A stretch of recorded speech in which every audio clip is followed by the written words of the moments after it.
미국이 한국에 520조 원을 요구했습니다. 96시간 안에 답하라는 최후 통첩이었습니다. 하지만 한국은 무릎 꿇는 대신 러시아로 날아갔습니다. 96시간 뒤 미국 항모 5,800명이 동해에서 눈과 귀를 잃었고 러시아가 선언했습니다. 캐나다 80조 계약, 독일의 배신, 520조를 뜯으려다 1,500조를 잃은 미국. 그 충격적인 전말을 지금 공개합니다. 시작하기 전 구독과 좋아요, 그리고 대한민국 화이팅 댓글로 한국을 응원해주세요. 제 이름은 네이선 콜드웰. 며칠 전까지만 해도 백악관 국가안보회의, 이른바 NSC의 아시아 담당 선임 보좌관이라는 직함을 달고 대통령의 바로 옆자리에 앉아있던 사람입니다. 지금 저는 워싱턴 러셀 상원 빌딩 지하 3층 의회 특별조사위원회 청문 대기실의 딱딱한 나무 벤치 위에 앉아 있습니다. 벤치 옆 접이식 테이블 위에는 두꺼운 투명 증거 봉투가 놓여 있었습니다. 그 안에 들어있는 것은 제가 직접 쓴 400페이지짜리 기밀 문서. 표지에 찍힌 붉은 글자가 증거 봉투의 비닐을 뚫고 저를 조롱하듯 빛나고 있었습니다. 한반도 통제 매뉴얼, 기밀 등급 최고, 22년간의 경력, 랜드연구소에서 15년, NSC에서 7년. 대한민국이라는 나라를 가장 잘 아는 미국인이라고 자부했던 제 인생의 모든 확신과 자존심이 저 400페이지 안에 담겨 있었습니다. 그리고 바로 저 문서가 오늘 제 목을 조르게 될 겁니다. 청문 대기실의 공기는 습하고 무거웠습니다. 천장의 형광등 하나가 간헐적으로 깜빡이며 신경을 긁어댔고 어딘가에서 흘러나오는 환기 장치의 저주파 소음이 두개골 안쪽을 끊임없이 두드렸습니다. 변호사가 건네준 종이컵 속 커피는 이미 차갑게 식어 기름막이 떠 있었고 저는 그것을 한 모금도 마시지 못한 채 벽에 걸린 시계만 바라보고 있었습니다. 모든 비극은 정확히 6일 전에 시작되었습니다. 아니, 솔직히 말하자면 그보다 훨씬 전 제가 대한민국을 완벽하게 통제할 수 있다고 맹신하기 시작한 바로 그 순간부터 파멸의 씨앗은 싹을 틔우고 있었습니다. 6일 전 이른 아침, 워싱턴은 뼈를 애는 듯한 한파에 잠겨 있었습니다.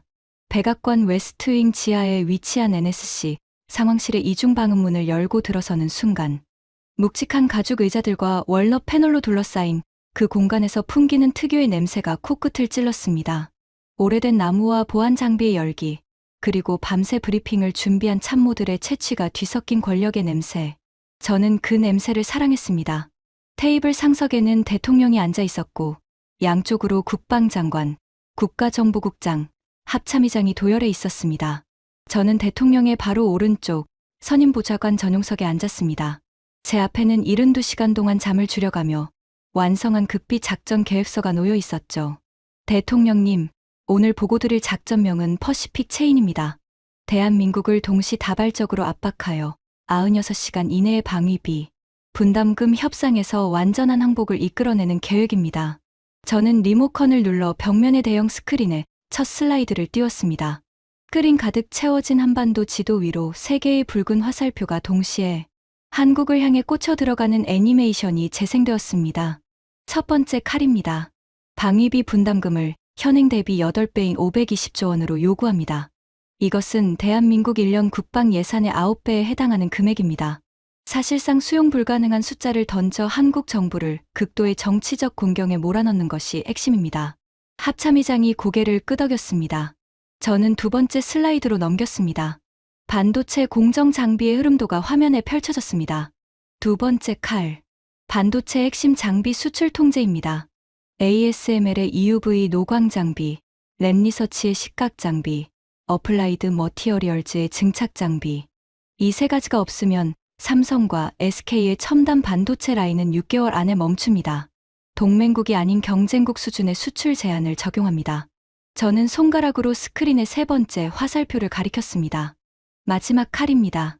정보 위성 공유 차단. 현재 한국군의 실시간 제공 중인 군사 위성 영상, 조기 경보 데이터, 신호 정보를 전면 중단합니다.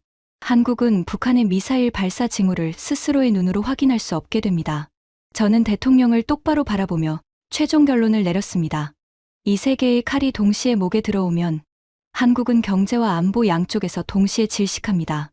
22년간 한반도를 분석한 제 판단으로는 한국은 길어야 3일이면 무릎을 꿇습니다. 대통령이 팔짱을 끼고 의자에 등을 기댄 채 물었습니다. 한국이 버티면 어떻게 되나? 불가능합니다. 저는 단호하게 고개를 저었습니다.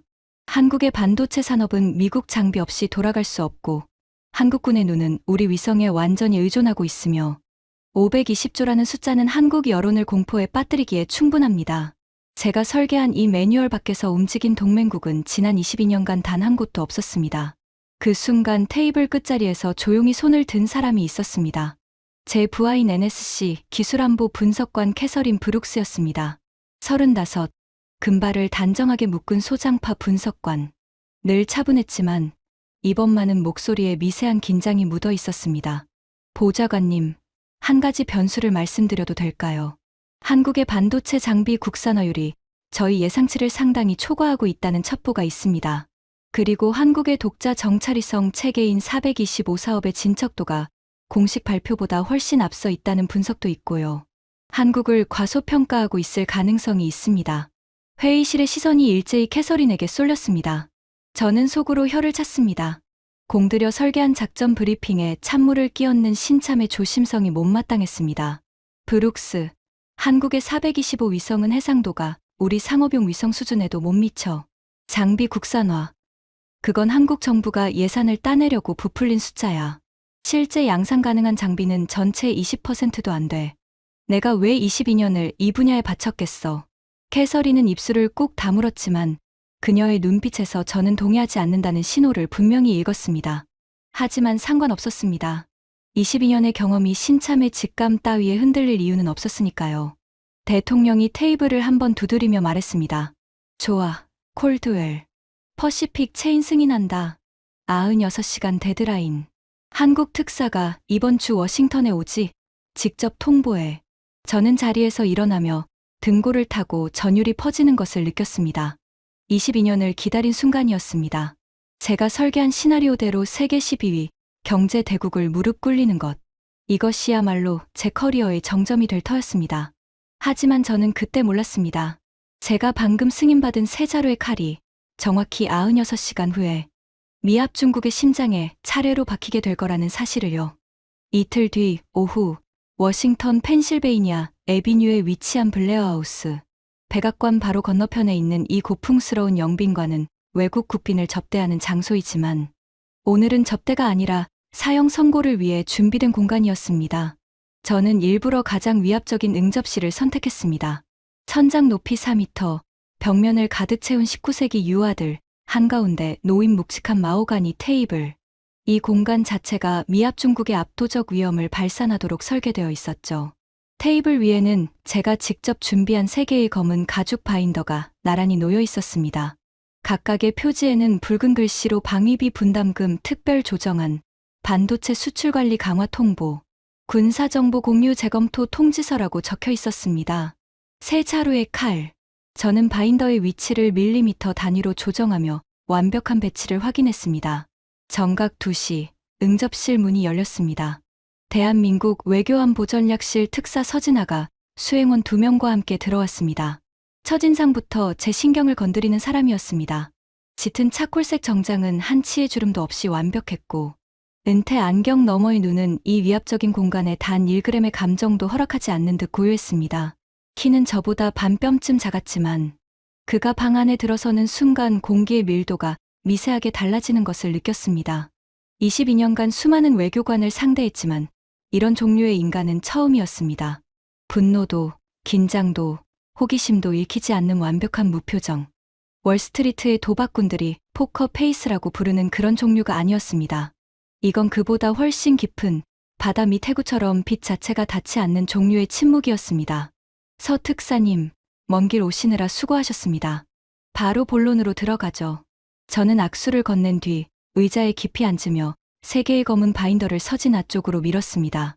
가죽이 매끄러운 테이블 위를 미끄러지며 둔탁한 소리를 냈습니다. 이것은 동맹국 간의 우호적 협의를 위한 제안서가 아닙니다. 미합 중국이 대한민국에 제시하는 최종 조건입니다. 저는 바인더를 하나씩 손가락으로 짚으며 설명을 시작했습니다. 첫째, 방위비 분담금 520조 원. 현행의 8배입니다. 한반도에 주둔하는 미군 28,500명의 작전 비용, 장비 유지비, 그리고 해구산 제공에 대한 합리적 대가입니다. 둘째, 반도체 핵심 장비 수출 관리 강화. ASML, 램 리서치, 어플라이드 머티어리얼즈의 대한국 수출을 동맹국이 아닌 경쟁국 수준으로 재분류합니다. 셋째, 군사정보 공유 전면 재검토. 위성 영상, 조기 경보 데이터, 신호정보의 실시간 제공을 중단합니다. 저는 의자 등받이에 기대며 서진아의 얼굴을 관찰했습니다. 월스트리트의 M&A 전문가들은 상대의 미세한 표정 변화에서 협상 카드를 읽어내는 훈련을 받습니다. 저 역시 그런 기술을 22년간 외교 전장에서 갈고 닦아왔죠. 동공의 확대, 입꼬리의 떨림, 손가락 끝의 미세한 경직, 그 어떤 것이라도 읽어낼 자신이 있었습니다. 하지만 서진아에게서는 아무것도 읽히지 않았습니다. 그는 세 개의 바인더를 내려다보았습니다. 하지만 단 한 장도 열지 않았습니다. 마치 이미 그 안에 뭐가 적혀 있는지 다 알고 있다는 듯, 혹은 그 안의 내용이 자신에게 아무런 의미가 없다는 듯, 그저 검은 가죽 표면 위로 시선을 한번 흘렸을 뿐이었습니다. 그리고 서진아가 입을 열었습니다. 그의 목소리는 저음이었지만 또렷했고, 감정의 기복이라고는 밀리미터도 찾아볼 수 없는 평탄한 음률이었습니다. 잘 들었습니다. 그것이 전부였습니다. 520조 원이라는 천문학적 숫자에도, 반도체 산업의 생명줄을 끊겠다는 통보에도, 국가 안보의 핵심인 위성 정보를 차단하겠다는 위협에도, 고작 세 글자. 잘 들었습니다. 저는 속으로 당혹감을 억누르며 목소리에 힘을 더 실었습니다.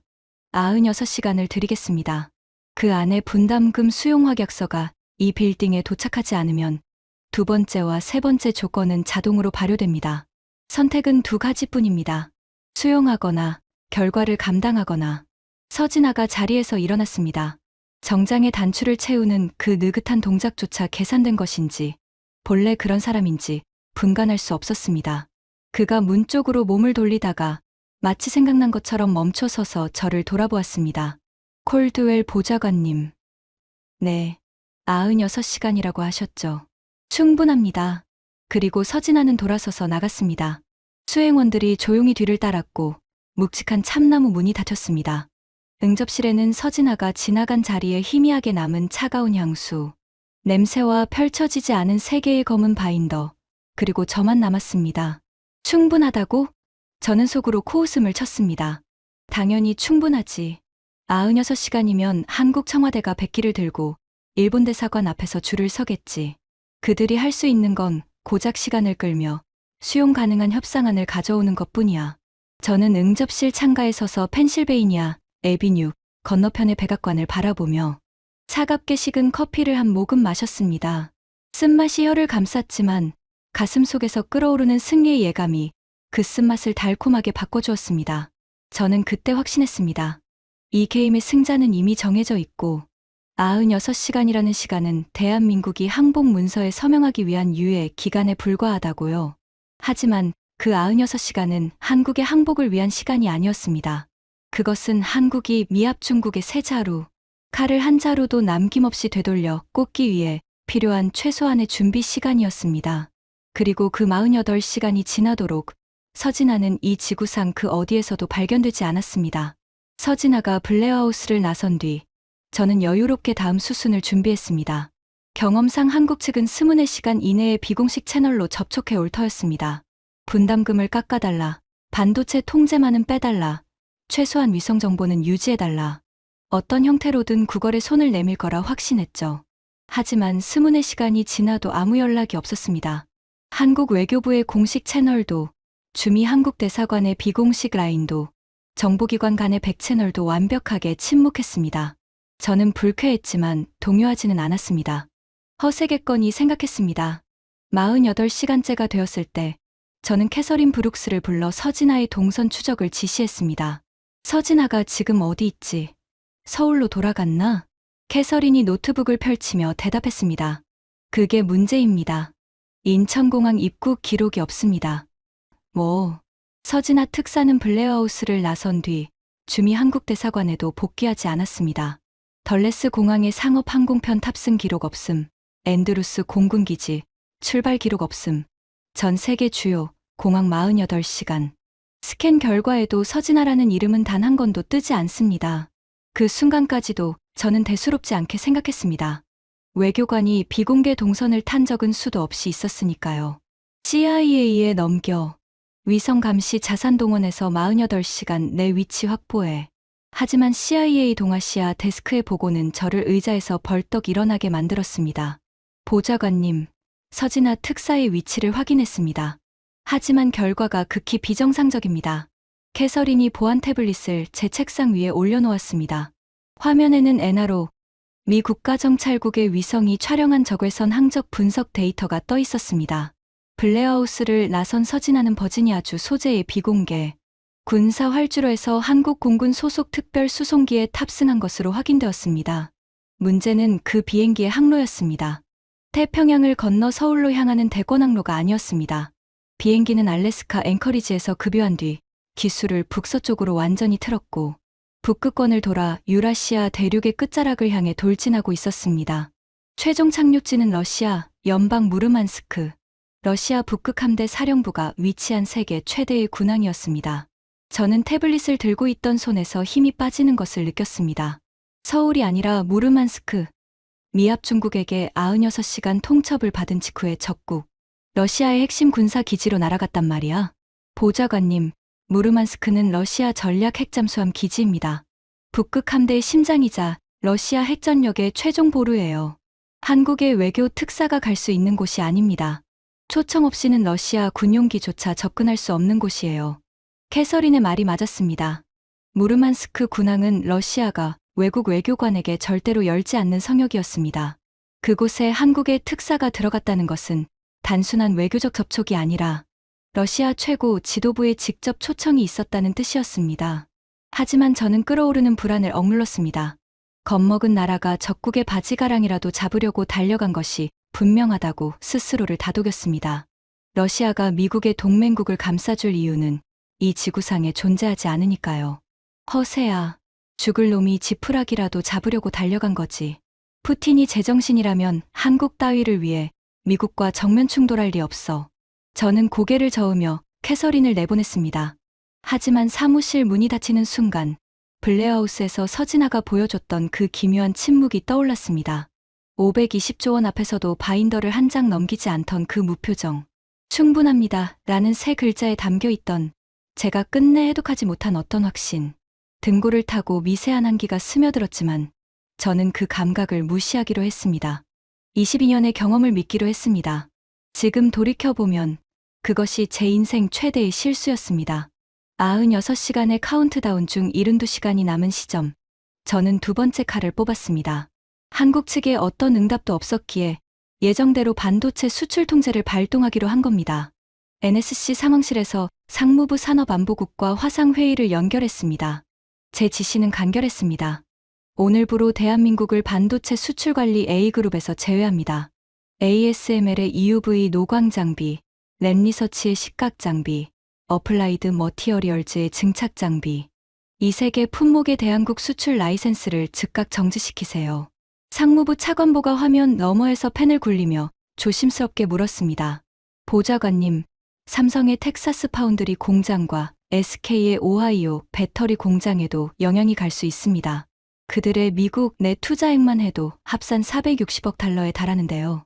영향 없어. 미국 내 공장은 미국 법의 보호를 받으니까 한국 본사의 라인만 멈추면 돼.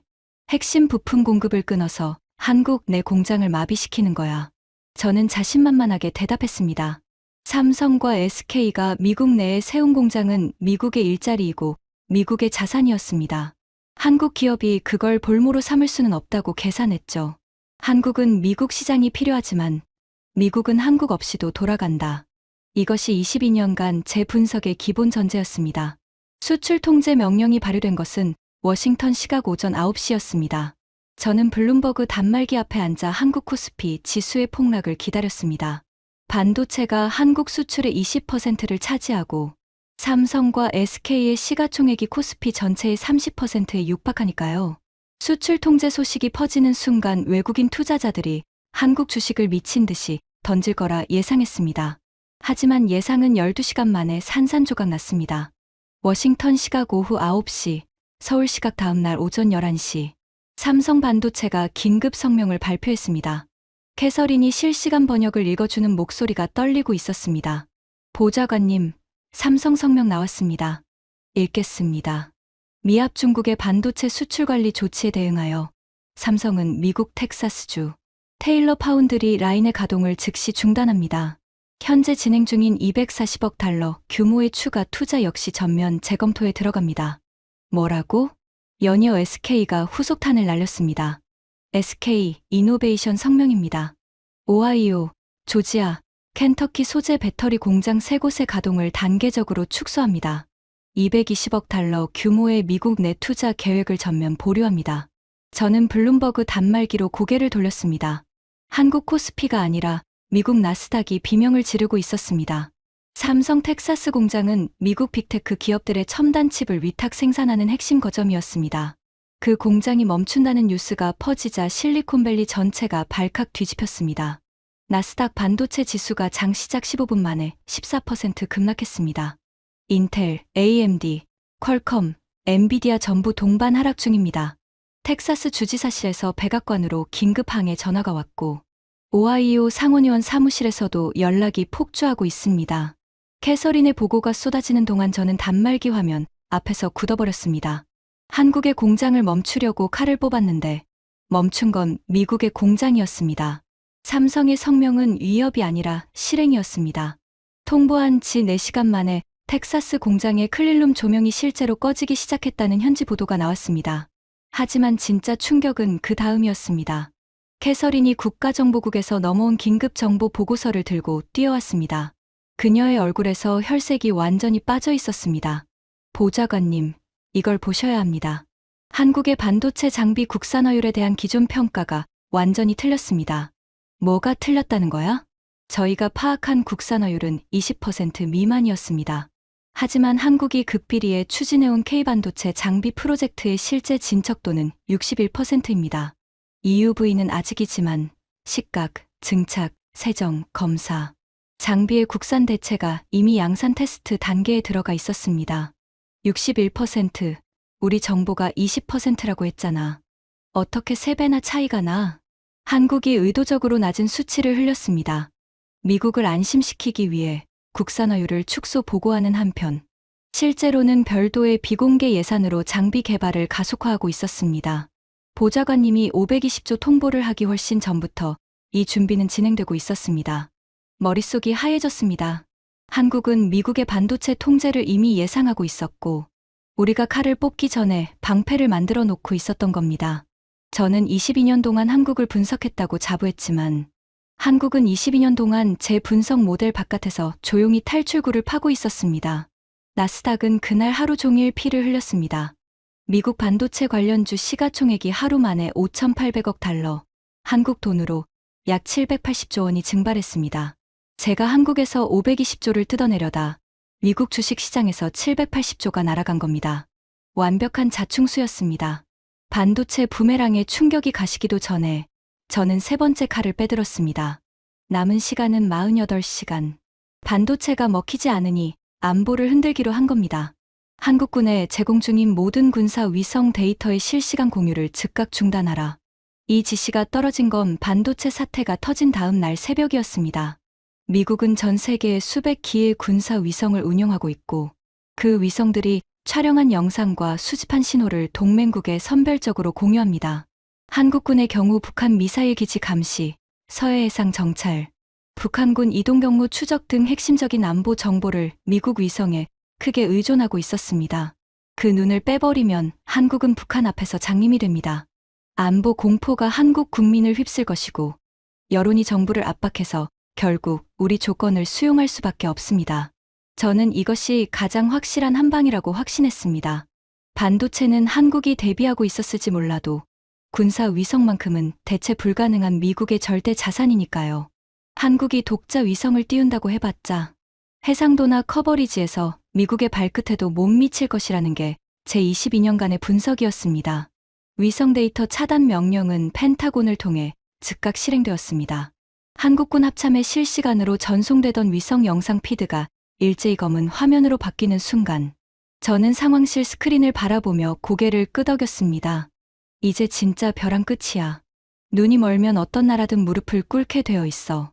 하지만 채 3시간도 지나지 않아 국가정보국장실에서 긴급 연락이 왔습니다.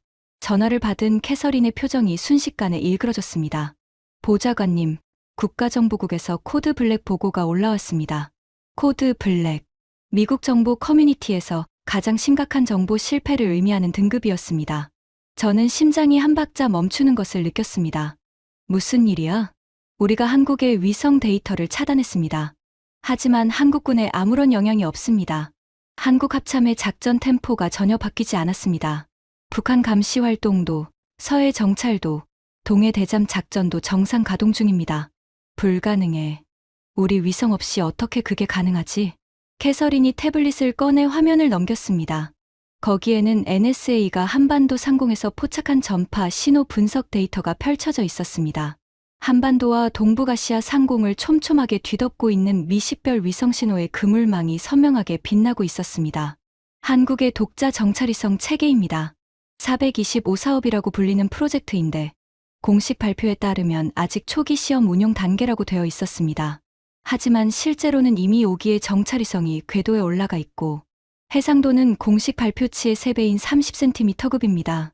30cm? 저는 의자 등받이를 움켜쥐었습니다. 그건 차량 번호판까지 읽을 수 있는 해상도입니다. 우리가 동맹국에 공유하던 군사 영상의 해상도와 맞먹는, 아니 특정 대역에서는 능가하는 수준이었습니다. 그런데 보좌관님, 더 심각한 문제가 있습니다. 캐서린의 목소리가 한 톤 더 낮아졌습니다. 국가정보국이 최근 6개월간의 정보 수집 기록을 역추적했습니다. 그런데 우리 정보기관이 작성한 동해서의 해상 정찰 보고서의 원천, 데이터 중 상당 부분이 미국 자체 위성이 아니라 한국 425 위성이 수집한 영상이었습니다. 저는 캐서린의 말을 이해하는데 몇 초가 걸렸습니다. 이해한 순간 등골을 타고 얼음물이 쏟아지는 것 같았습니다. 잠깐. 그러니까 우리가 한국 위성 데이터를 쓰고 있었다는 거야? 한국의 위성 정보를 제공하는 게 아니라 거꾸로 한국의 위성 데이터를 우리가 가져다 쓰고 있었다고? 정확합니다. 한국이 미국과의 정보 공유 채널에 자국 위성 데이터를 슬쩍 섞어 넣고 있었습니다. 우리 분석관들은 그것이 미국 위성의 데이터인 줄 알고 보고서에 사용했고요. 지금 우리가 위성 공유를 차단한 건 한국의 눈을 빼는 게 아니라 우리 자신의 정보 소스 하나를 끊어버린 겁니다. 저는 두 손으로 얼굴을 감쌌습니다. 세 번째 칼마저 부메랑이었습니다. 한국의 눈을 멀게 하려고 위성을 차단했는데 오히려 정보 공백이 생긴 것은 미국 쪽이었습니다.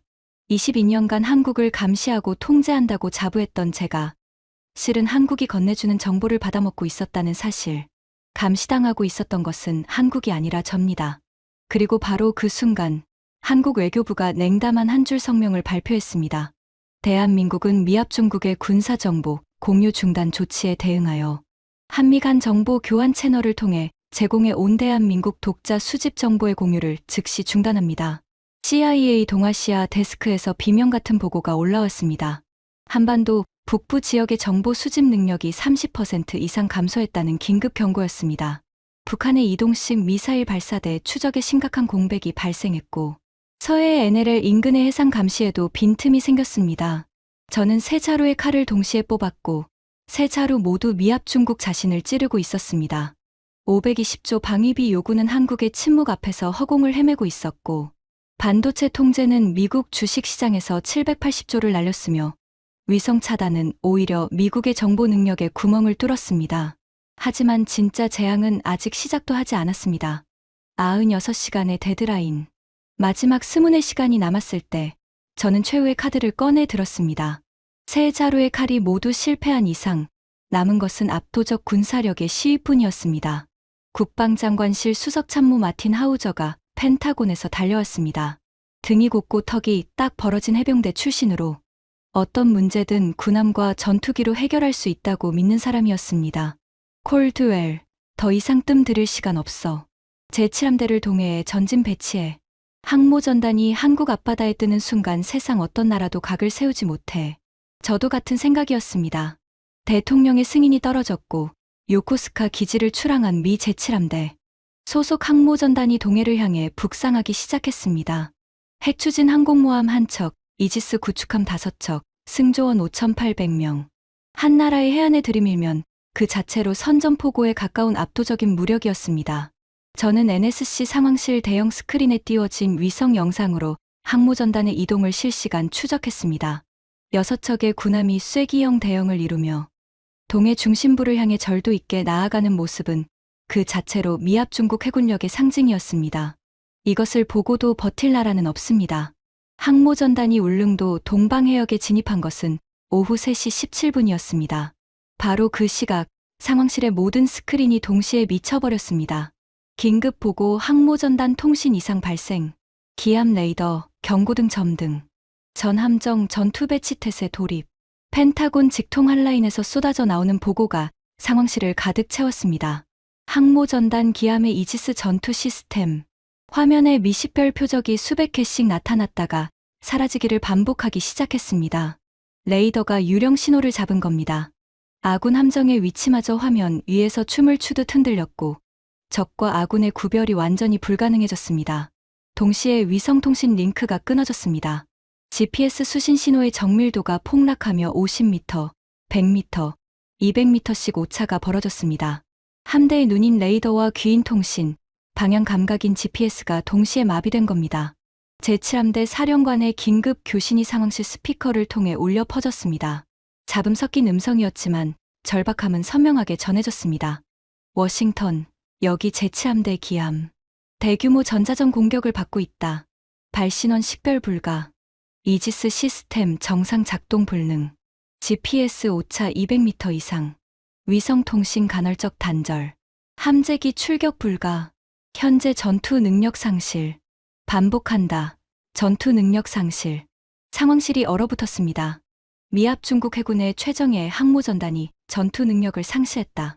미사일 한 발 맞은 것도 아니고 잠수함의 어뢰에 피격된 것도 아닙니다. 보이지 않는 전자파의 장벽에 갇혀 눈과 귀가 완전히 먹어버린 겁니다. 발신원을 찾아. 당장 찾으란 말이야. 누가 전자전을 걸고 있는 거야? 북한이야. 중국이야. 마틴 하우저가 고함을 쳤습니다. 하지만 NSA의 전자전 분석 결과는 모두를 더 깊은 절망으로 밀어넣었습니다. 보좌관님, 전자전 신호의 패턴을 분석했습니다. 2개의 서로 다른 교란원이 동시에 작동하고 있습니다. 2개? 하나는 동해 북동쪽 수역에서 발신되고 있습니다. 신호 특성상 러시아 태평양 함대 소속 전자전함으로 추정됩니다.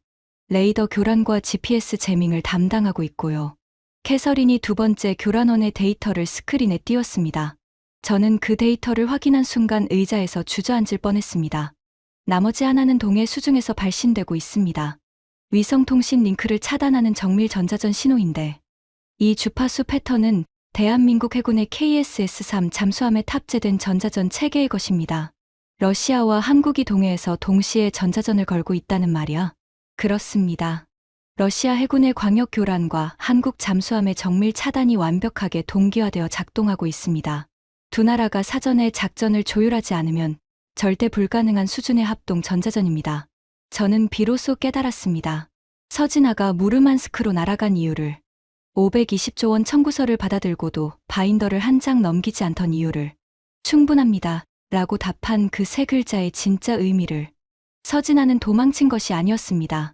그는 러시아 북극 함대 사령부로 직행해 한러 합동 작전의 마지막 퍼즐을 맞추어 간 것이었습니다. 미국이 항모를 보내올 것을 이미 예측하고 그 항모를 동해의 전자전 장벽 안에 가두기 위한 덫을 짜러 간 것이었습니다.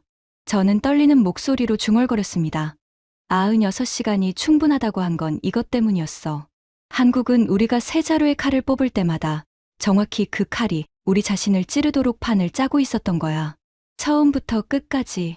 상황실 스크린에는 동해 한가운데서 표류하는 미 항모전단의 위치가 불안정하게 깜빡이고 있었습니다. 5,800명의 미군 장병이 눈과 귀를 잃은 채 적도 아군도 구분할 수 없는 바다 위에 갇혀 있었습니다.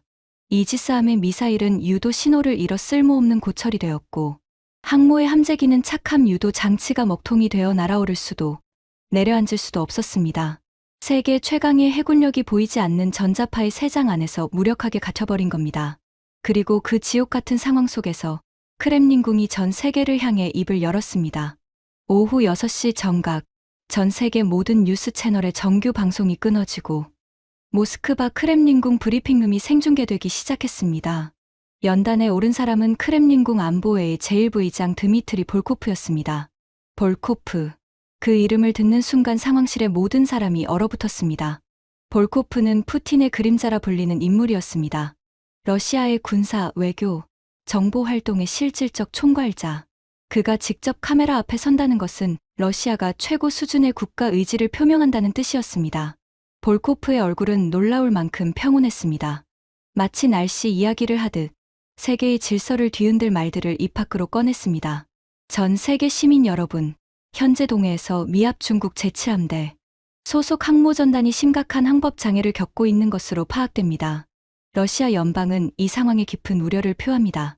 그는 연단 위에 물잔을 한 모금 마신 뒤 이어갔습니다. 러시아 연방은 인도주의적 견지에서 동해의 항행 안전 회복에 협력할 용의가 있음을 밝힙니다. 단, 동해 해역의 전자전 상황 통제 및 미 함정의 안전한 철수 관리는 오직 우리의 유일하고도 영원한 전략적 파트너인 대한민국에 독점 위임합니다. 상황실이 묘지처럼 고요해졌습니다. 숨소리조차 들리지 않았습니다. 볼코프의 다음 말이 고요를 갈랐습니다. 미합 중국이 자국 장병 5,800명의 안전한 귀환을 원하신다면 워싱턴이 아닌 서울에 전화하시기를 권합니다. 저는 의자에 앉은 채 몸이 굳어버렸습니다. 북극 함대의 주인인 러시아가 자국의 전략적 이익이 걸린 동해의 통제권을 아시아의 반도 국가에게 통째로 넘겨버린 겁니다. 이것은 한국에 대한 호의가 아니었습니다. 미국에 대한 완벽하고 치밀하게 계산된 모욕이었습니다. 520조 원을 뜯어내겠다며 칼을 들이밀었던 바로 그 나라에게 5,800명의 목숨을 구걸해야 하는 상황. 세계가 실시간으로 지켜보는 앞에서 미합 중국의 최강 전력이 한국의 기술에 의해 무력화되었다는 사실이 만천하에 공개된 겁니다. 마틴 하우저가 주먹으로 테이블을 내리쳤습니다. 당장 태평양 사령부의 전력을 동원해서 전자전을 뚫어. 우리가 한국 따위에 머리를 숙일 수는 없어. 캐서린이 차갑게 대답했습니다. 불가능합니다. 전자전 장벽을 강제로 돌파하면 이지스 시스템의 피아 식별이 완전히 마비된 상태에서 아군끼리 교전할 위험이 있습니다. 그리고 러시아 함대가 근처에 있는 이상 어떤 군사행동도 확전으로 이어질 수 있고요. 하우저의 얼굴이 벌겋게 달아올랐지만 그도 캐서린의 말이 옳다는 것을 알고 있었습니다. 전자전 속에서 눈먼 이지스함이 아군 함정을 적으로 오인해 미사일을 발사하는 순간 그것은 미국 해군 역사상 최악의 참사가 될 터였습니다. 저는 상황실에 거대한 스크린을 올려다보았습니다. 동해 위성 영상 위에 6개의 붉은 점이 불안정하게 흔들리고 있었습니다. 5,800명의 미군 장병이 갇혀있는 전자전의 3장. 그 3장의 열쇠는 한국이 쥐고 있었고 러시아가 세계 앞에서 공식적으로 그 열쇠를 한국에게 건네주었습니다. 대통령이 상황실에 들어왔습니다. 평소의 여유로운 걸음이 아니었습니다. 넥타이가 풀어져 있었고 얼굴에는 하룻밤 사이에 10년은 늙은 듯한 피로가 깊게 패여 있었습니다. 대통령이 저를 똑바로 바라보며 물었습니다. 콜드웰, 지금 우리한테 남은 선택지가 뭔가? 저는 대답하지 못했습니다. 22년간 400페이지의 매뉴얼에 빼곡히 적어놓은 수백 개의 시나리오 중 단 하나도 이 상황에 맞는 것이 없었습니다. 제 매뉴얼은 한국이 미국에 저항하는 시나리오 자체를 상정하지 않았으니까요. 서울에 전화해야 합니다. 저도 모르게 입에서 나온 말이었습니다. 말하는 순간 제 자존심의 뼈가 우두둑 부러지는 소리가 들렸습니다. 하지만 5,800명의 목숨 앞에서 자존심은 사치였습니다. 대통령이 고개를 끄덕였습니다. 그리고 미합 중국의 최고 권력자가 자국이 협박했던 나라에 직통 전화를 거는 그 치욕적인 수화기를 들어 올렸습니다. 대통령이 서울에 전화를 건 것은 오후 7시 14분이었습니다. 미합 중국의 최고 권력자가 동맹국에 전화를 거는 것은 일상적인 일이지만 이번은 달랐습니다. 명령이 아니라 요청이었고 통보가 아니라 간청이었습니다. 60년 한미 동맹 역사상 미국이 한국에 도움을 구한 것은 이것이 최초였습니다. 통화는 8분간 이어졌습니다. 상황실의 누구도 대통령의 표정을 감히 올려다보지 못했습니다. 통화가 끝나고 대통령이 수화기를 내려놓았을 때 그의 입술은 얇은 실선처럼 꽉 다물려 있었습니다. 한국이 항모전단 구출에 동의했다. 단, 전자전 해제와 안전항로 유도는 한국 해군이 전적으로 통제한다. 우리는 따를 뿐이다. 마틴 하우저가 이를 악물었지만 아무 말도 하지 못했습니다. 5,800명의 목숨 앞에서 자존심을 내세울 사람은 이 방에 없었습니다. 30분 뒤 동해 수심 150m 아래에서 유령이 모습을 드러냈습니다. 대한민국 해군 소속 KSS-3 잠수함 안창호함. 배수량 3,800톤, 공기부료 추진 체계를 탑재한 세계 최대급 재래식 잠수함이었습니다. 이 잠수함은 수주 전부터 동해 깊은 곳에서 단 한 번도 수면 위로 올라오지 않은 채 숨죽이고 대기하고 있었습니다. 미국의 소남항도, 러시아의 대잠 경계망도 이 잠수함의 존재를 감지하지 못했습니다. 소음 수준이 해양 배경 잡음과 구분이 불가능한 수준이었기 때문입니다. 안창호함이 전자전 장벽 안으로 교신을 보냈습니다. 항모전단의 모든 함정에서 스피커가 일제히 켜졌습니다. 지직거리는 잡음이 사라지고 칼날처럼 선명한 음성이 흘러나왔습니다. 미 제7함대 항모전단, 여기는 대한민국 해군 안창호함입니다. 현 시각부로 동해 전자전 상황의 통제권을 보남이 인수합니다. 지금부터 전자전 교란을 단계적으로 해제하겠습니다. 해제 완료까지 약 12분 소요됩니다.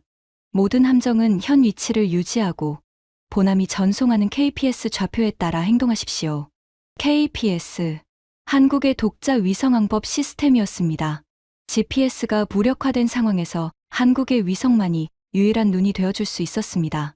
세계 최강 항모전단의 5,800명이 한국 잠수함 한 척이 쏘아주는 좌표의 운명을 맡겨야 하는 순간이었습니다. 안창호함은 KPS 위성 링크를 통해 항모전단 전 함정의 실시간 좌표를 전송하기 시작했습니다. 이지스함의 먹통이었던 화면에 새로운 좌표계가 떠올랐습니다. GPS가 아닌 KPS 기반의 정밀 항법 데이터. 오차 범위 30cm. 미국의 군사용 GPS보다 정밀한 수치였습니다. 동시에 전자전 교란 신호가 하나씩 꺼지기 시작했습니다. 레이더 화면에서 수백 개의 유령 표적이 사라지고 위성통신 링크가 하나씩 복구되었습니다. 12분 뒤 항모전단의 모든 시스템이 정상으로 돌아왔습니다. 하지만 복구된 시스템의 화면에 떠오른 것은 이합 중국 해군의 위험이 아니었습니다. 항모전단의 레이더에 한국 잠수함이 송출하는 안전항로가 선명하게 표시되었습니다. 동해를 빠져나가 일본 해역으로 철수하는 경로였습니다. 항모전단 사령관의 교신이 상황실에 올렸습니다. 워싱턴, 여기 제7함대 기함. 한국 해군이 제공한 안전항로를 확인했다. 한국 해군의 KPS 유도에 따라 철수를 개시한다. 5,800명의 미군이 탄 6척의 군함이 한국 잠수함 한 척의 안내를 받으며 줄지어 동해를 빠져나가기 시작했습니다. CNN, BBC, 알자지라가 러시아 해군이 제공한 단독 항공 영상을 통해 이 장면을 전 세계에 생중계했습니다. 화면 속에는 동해의 잿빛 수평선 위로 미 항모전단이 일렬종대로 천천히 이동하는 모습이 담겨 있었습니다. 그리고 그 함대의 선두에서 시커먼 세일만 수면 위로 살짝 내민 채 유유히 항로를 이끄는 작은 그림자. 태극 마크가 선명한 안창호함이었습니다. 세계 최강의 항모전단이 배수량 3,800톤짜리 재래식 잠수함의 뒤를 고분고분 따라가는 그 장면은 그 자체로 60년 태평양 패권의 종말을 선언하는 한 장의 사진이었습니다. 저는 상황실 구석 의자에 주저앉아 그 화면을 바라보았습니다. 520조 원을 뜯어내겠다며 협박했던 나라가 5,800명의 목숨을 구해주고 있었습니다.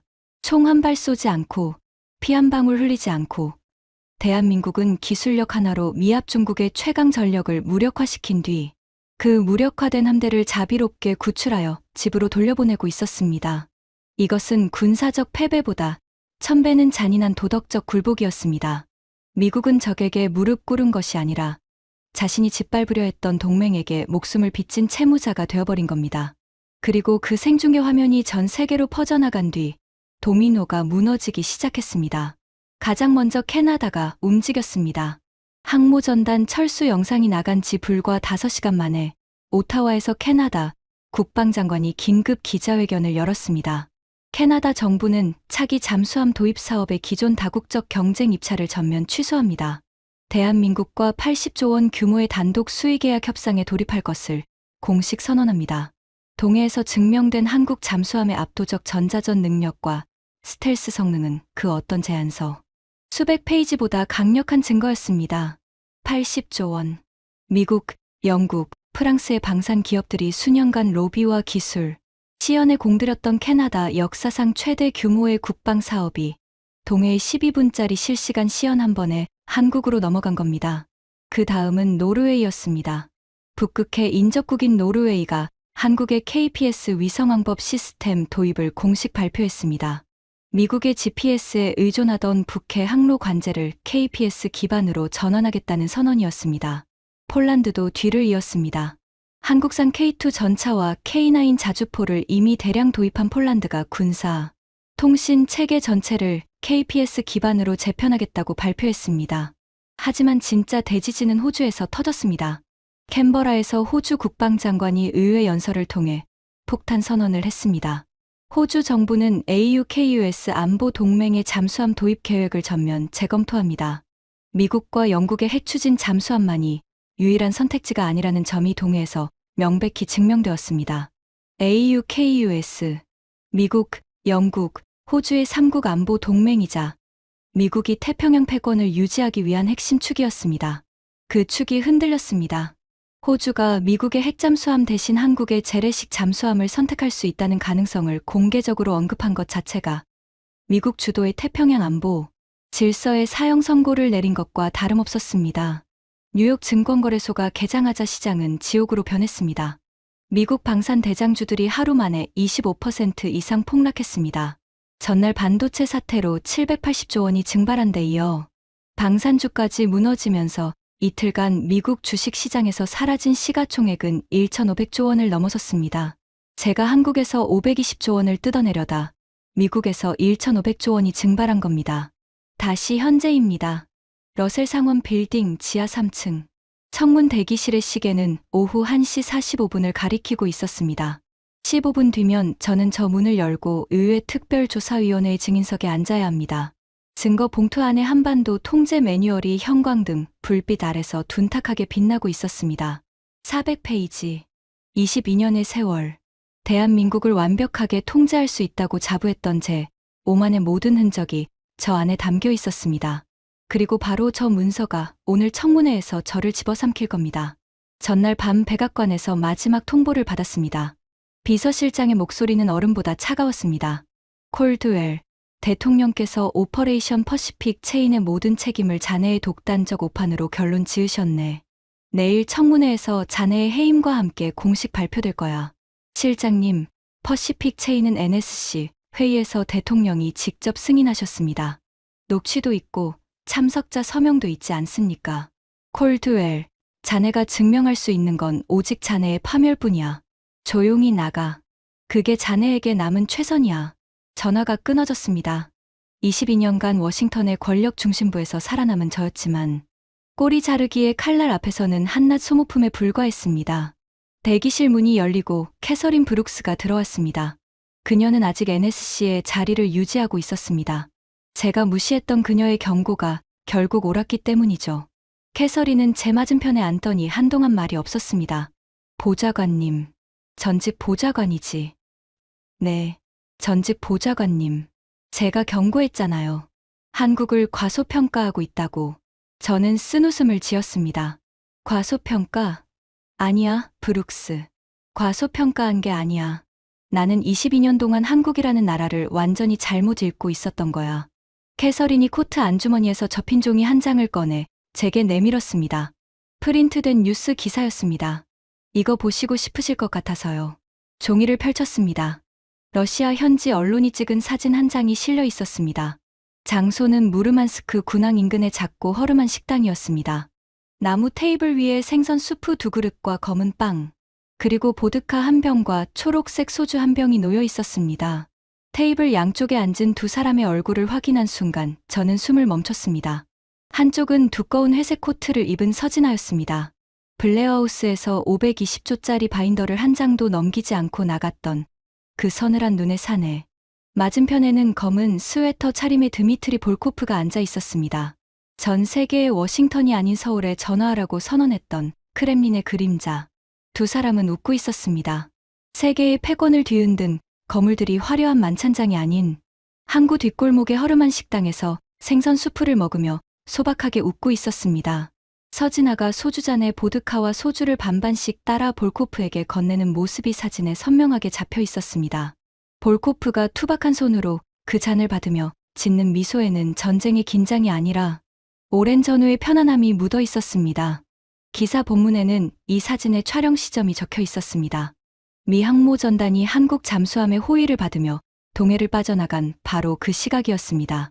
미합 중국의 60년 태평양 패권이 무너지는 그 역사적인 순간. 그 파멸의 설계자 두 사람은 항구 식당에서 조용히 수프를 떠먹고 있었던 겁니다. 저는 사진을 한참 바라보다가 접어서 양복 안주머니에 넣었습니다. 브룩스, 나는 22년 동안 뭘 분석한 거지? 캐서린은 대답하지 않았습니다. 대답할 필요가 없었으니까요.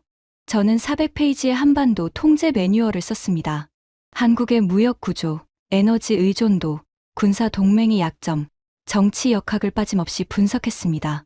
숫자로 환산할 수 있는 모든 것을 분석했습니다. 하지만 저는 숫자로 환산할 수 없는 것, 그것을 분석하지 못했습니다. 전쟁의 폐허에서 맨손으로 나라를 일으켜 세운 사람들의 자존심, 세계가 무시해도 묵묵히 기술을 갈고 닦으며 준비하는 집요함, 등 뒤에서 칼이 날아와도 단 한 번도 무릎 꿇지 않겠다는 그 지독한 오기. 제 매뉴얼의 400페이지 어디에도 그것은 적혀 있지 않았습니다. 520조 원을 들이밀면 꿇을 거라 생각했습니다. 반도체를 끊으면 비명을 지를 거라 생각했습니다. 위성을 차단하면 장님이 될 거라 생각했습니다. 항모를 보내면 벌벌 떨 거라 생각했습니다. 하지만 한국은 꿇지 않았습니다. 비명을 지르지 않았습니다. 장님이 되지 않았습니다. 떨지 않았습니다. 오히려 미국의 공장을 멈추고 미국의 정보 소스를 끊고 미국의 항모를 가두고 그리고 그 항모를 자비롭게 구출하여 돌려보냈습니다.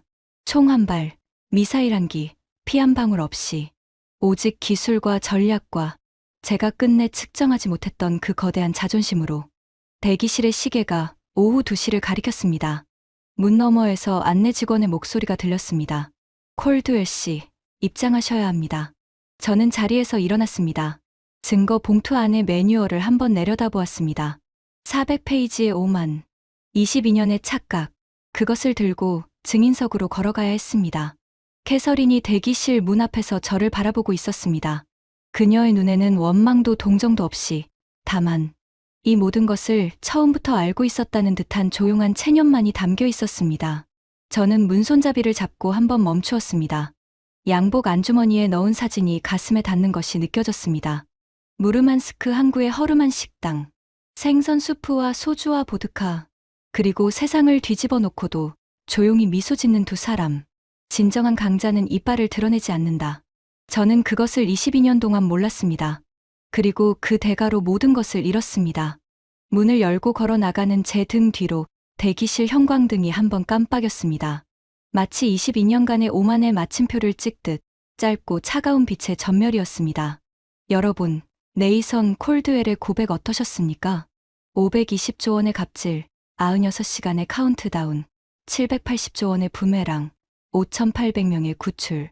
이 거대한 숫자들의 뒤에는 세상이 무시할 때 밤을 새우며 위성을 만든 연구원들이 있었고 아무도 모르는 심해에서 숨죽이며 조국을 지킨 잠수함 장병들이 있었습니다. 독일 국방장관은 이렇게 말했습니다. 미국은 과거를 들이밀었고 한국은 미래를 증명했다. 캐나다와 호주가 미국을 떠나 한국을 선택한 이유, 그것은 단순한 무기의 성능이 아니라 위기의 순간의 적이 아닌 동맹을 구하는 나라의 품격이었습니다. 이 놀라운 역전극이 묻히지 않도록 보이지 않는 곳에서 나라를 지키는 영웅들을 위해 이 영상을 공유해 주십시오. 여러분의 공유 한 번이 강대국의 갑질에 맞서는 가장 강력한 무기가 됩니다. 가슴이 뜨거워졌다면 자부심 3글자만 남겨주세요. 좋아요와 구독은 진실을 밝히는 등불입니다. 저는 다음 시간에 더 위대한 우리의 이야기로 찾아오겠습니다. 지금까지 감동테라였습니다. 감사합니다.